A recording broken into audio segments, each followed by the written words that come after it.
साथियों नमस्कार। स्वागत है आप सभी का आपके अपने यूट्यूब चैनल में। आज का वीडियो बहुत ही इम्पोर्टेंट होने वाला है क्योंकि आज के वीडियो में हमने उन सभी प्रश्नों को कवर किया है जो कि पिछली परीक्षाओं में पूछे जा चुके हैं। तो चलिए दोस्तों शुरू करते हैं आज का पहला प्रश्न। पहला प्रश्न है, भारत के सर्वोच्च न्यायालय की स्थापना कब हुई थी? बताइए दोस्तों, भारत के सर्वोच्च न्यायालय की स्थापना हुई थी तो किसके द्वारा हुई थी? वो हुई थी भारतीय संविधान के द्वारा। इनकी डी ऑप्शन राइट हो जाएगा। भारत के सर्वोच्च न्यायालय की स्थापना भारतीय संविधान के द्वारा की गई। अगला क्वेश्चन है, भारत में कितने स्तरों में अदालतें होती हैं? बताइए दोस्तों, भारत में कितने स्तरों में अदालतें होती हैं? तो वो होती हैं 3 स्तरों पर। इनकी बी ऑप्शन करेक्ट हो जाएगा। 3 स्तर पर भारत में अदालतें होती हैं। अगला प्रश्न है, कौन सा कानून यह निर्धारण करता है कि सर्वोच्च न्यायालय की समस्त कार्यवाही अंग्रेजी भाषा में होगी? बताइए दोस्तों, कौन सा कानून यह निर्धारित करता है कि सर्वोच्च न्यायालय की समस्त कार्यवाही अंग्रेजी भाषा में होगी? तो वह है भारत के संविधान का अनुच्छेद 348। इनकी बी ऑप्शन करेक्ट हो जाएगा।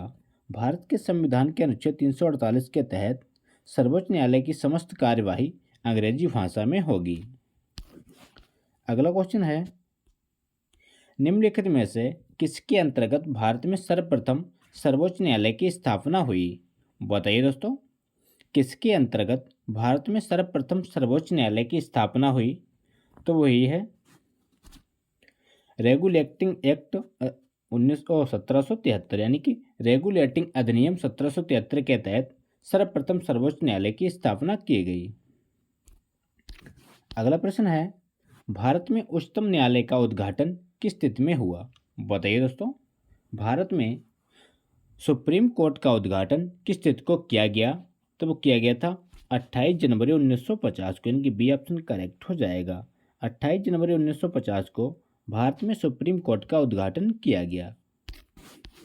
अगला प्रश्न है, भारतीय संविधान के किस भाग में संघीय न्यायपालिका का उल्लेख है? बताइए दोस्तों, भारतीय संविधान के किस भाग में संघीय न्यायपालिका का उल्लेख है? तो वह भाग है भाग 5, यानी कि डी ऑप्शन करेक्ट हो जाएगा। भाग 5 में संघीय न्यायपालिका का उल्लेख किया गया। अगला प्रश्न है, भारत में उच्चतम न्यायालय के न्यायाधीशों की संख्या में वृद्धि करने की शक्ति निहित है? बताइए दोस्तों, क्वेश्चन है, भारत में उच्चतम न्यायालय के न्यायाधीशों की संख्या में वृद्धि करने की शक्ति किस में निहित है? तो वो निहित है संसद में। इनकी बी ऑप्शन राइट हो जाएगा। अगला प्रश्न है, निम्नलिखित में से भारत के किस मुख्य न्यायाधीश ने राष्ट्रपति के रूप में काम किया? बताइए दोस्तों, किस मुख्य न्यायाधीश ने राष्ट्रपति के रूप में काम किया है? तो वो किया है जस्टिस एम हिदायतुल्लाह। यानी कि ए ऑप्शन करेक्ट हो जाएगा। जस्टिस एम हिदायतुल्लाह ने राष्ट्रपति के रूप में काम किया है। अगला क्वेश्चन है, सर्वोच्च न्यायालय के न्यायाधीशों का चुनाव किस प्रकार होता है? बताइए साथियों, सर्वोच्च न्यायालय के न्यायाधीशों का चुनाव किस प्रकार किया जाता? आपके ऑप्शन है लोकसभा द्वारा, ऑप्शन बी लोकसभा की सलाह पर राष्ट्रपति द्वारा, ऑप्शन सी प्रधानमंत्री की सलाह पर राष्ट्रपति द्वारा, ऑप्शन डी मुख्य न्यायाधीश की सलाह पर राष्ट्रपति द्वारा। तो इस क्वेश्चन का सही जवाब है मुख्य न्यायाधीश की सलाह पर राष्ट्रपति द्वारा सर्वोच्च न्यायालय की अन्य न्यायाधीशों का चुनाव किया जाता है। अगला क्वेश्चन है, भारत के उच्चतम न्यायालय का प्रत्येक न्यायाधीश किसके द्वारा नियुक्त किया जाता है? बताइए दोस्तों, भारत के उच्चतम न्यायालय का प्रत्येक न्यायाधीश किसके द्वारा नियुक्त किया जाता है? तो वो किया जाता है भारत के राष्ट्रपति द्वारा। यानी कि सी ऑप्शन करेक्ट हो जाएगा। भारत के राष्ट्रपति के द्वारा उच्चतम न्यायालय का प्रत्येक न्यायाधीश अपॉइंट किया जाता है। अगला क्वेश्चन है, भारतीय संविधान में न्यायिक पुनरावलोकन का आधार है? बताइए दोस्तों, भारतीय संविधान में न्यायिक पुनरावलोकन का आधार है? तो वह विधि का शासन। यानी कि सी ऑप्शन राइट हो जाएगा। विधि का शासन न्यायिक पुनरावलोकन का आधार है। अगला क्वेश्चन है, भारतीय संविधान में तदर्थ न्यायाधीशों की नियुक्ति का प्रावधान है? बताइए दोस्तों, भारतीय संविधान में तदर्थ न्यायाधीशों की नियुक्ति का प्रावधान है? तो वो है सर्वोच्च न्यायालय में, यानी कि ऑप्शन करेक्ट हो जाएगा। अगला प्रश्न है, सर्वोच्च न्यायालय में किस वर्ष न्यायाधीशों की नियुक्ति के लिए कॉलेजियम व्यवस्था को अपनाया गया? बताइए दोस्तों, सुप्रीम कोर्ट में किस वर्ष न्यायाधीशों की नियुक्ति के लिए कॉलेजियम व्यवस्था को अपनाया गया था? तो अपनाया गया 1993 में, यानी कि ऑप्शन करेक्ट हो जाएगा। 1993 ईस्वी में न्यायाधीशों की नियुक्ति के लिए कॉलेजियम व्यवस्था को अपनाया गया। अगला क्वेश्चन है, निम्नलिखित में से कौन भारत के संविधान का अवरक्षक है? बताइए दोस्तों, इंपॉर्टेंट क्वेश्चन है। निम्नलिखित में से कौन भारत के संविधान का अवरक्षक है?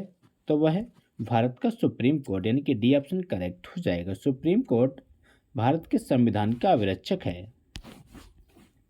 अगला प्रश्न है, जब राष्ट्रपति और उपराष्ट्रपति दोनों के पद खाली हों तब उनका काम कौन करेगा? बताइए दोस्तों, जब राष्ट्रपति और उपराष्ट्रपति दोनों के पद खाली हों तब उनके काम कौन करेगा? तो उनके काम मुख्य न्यायाधीश के द्वारा किए जाते हैं, यानी कि सी ऑप्शन करेक्ट हो जाएगा। अगला क्वेश्चन है, उच्चतम न्यायालय के मुख्य न्यायाधीश कितने वर्ष की आयु तक पदाधारी रहते हैं? बताइए दोस्तों, आपके ऑप्शन है 65 वर्ष, ऑप्शन बी 62 वर्ष, ऑप्शन बी और सॉरी दोस्तों ऑप्शन सी होना चाहिए, टाइपिंग मिस्टेक है, 60 वर्ष, ऑप्शन डी 58 वर्ष।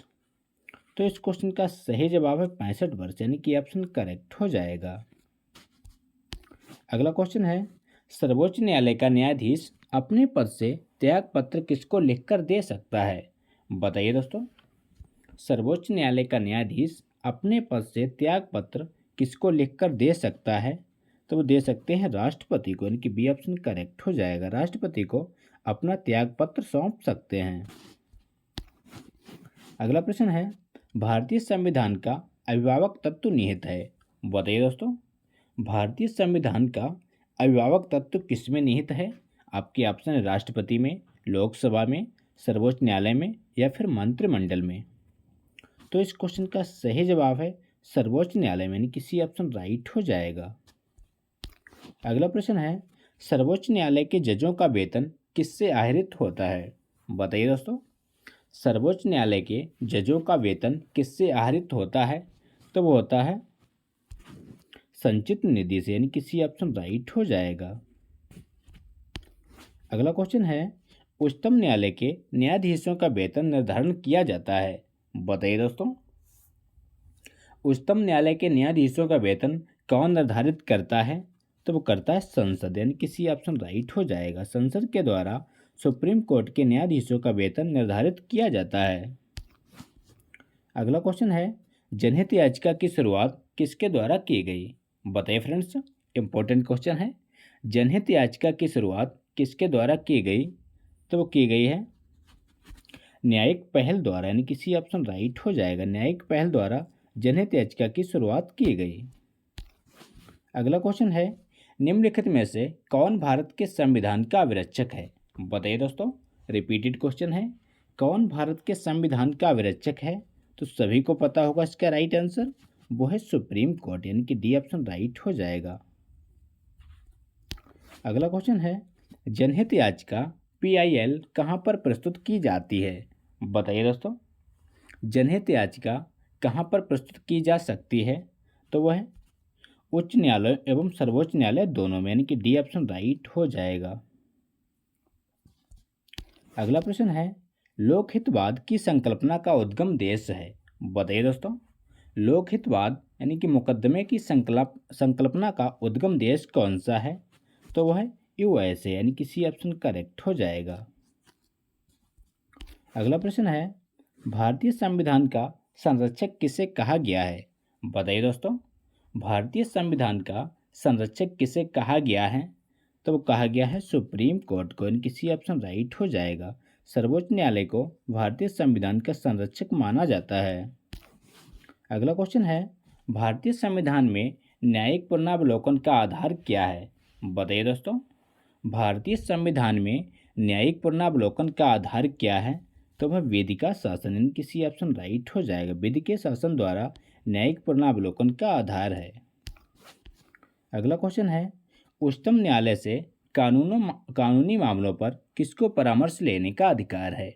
बताइए दोस्तों। सुप्रीम कोर्ट द्वारा कानूनी मामलों पर किसको परामर्श लेने का अधिकार है? तो वह अधिकार राष्ट्रपति को दिया गया, यानी कि बी ऑप्शन करेक्ट हो जाएगा। अगला क्वेश्चन है, निम्न में उच्चतम न्यायालय की सबसे पहली महिला न्यायाधीश कौन थी? बताइए दोस्तों। उच्चतम न्यायालय की सबसे पहली महिला न्यायाधीश कौन थी? तो वो थी एम फातिमा बीबी, यानी कि सी ऑप्शन राइट हो जाएगा। अगला प्रश्न है, भारत में किस संवैधानिक पद पर कोई महिला नहीं रही? बताइए दोस्तों। भारत में किस संवैधानिक पद पर कोई महिला नहीं रही है? तो वह पद है उच्चतम न्यायालय के मुख्य न्यायाधीश, यानी कि ऑप्शन करेक्ट हो जाएगा। अगला क्वेश्चन है, उच्च न्यायालय के न्यायाधीशों के आचरण पर बहस की जा सकती है? बताइए दोस्तों। उच्च न्यायालय के न्यायाधीशों के आचरण पर बहस की जा सकती है। आज का अंतिम प्रश्न है। आपके ऑप्शन है संसद में, विधानसभा में, लोकसभा में या इनमें से कोई नहीं। बताइए दोस्तों। उच्च न्यायालय के न्यायाधीशों के आचरण पर बहस की जा सकती है, तो की जा सकती है संसद में, यानी कि ऑप्शन करेक्ट हो जाएगा। तो ये थे दोस्तों आज के इंपॉर्टेंट क्वेश्चन। अगर वीडियो अच्छा लगा हो तो लाइक करें, दोस्तों के साथ शेयर करें और चैनल पर नए हो चैनल को सब्सक्राइब करना ना भूलें। मिलते हैं नेक्स्ट वीडियो में, तब तक के लिए प्यार भरा नमस्कार।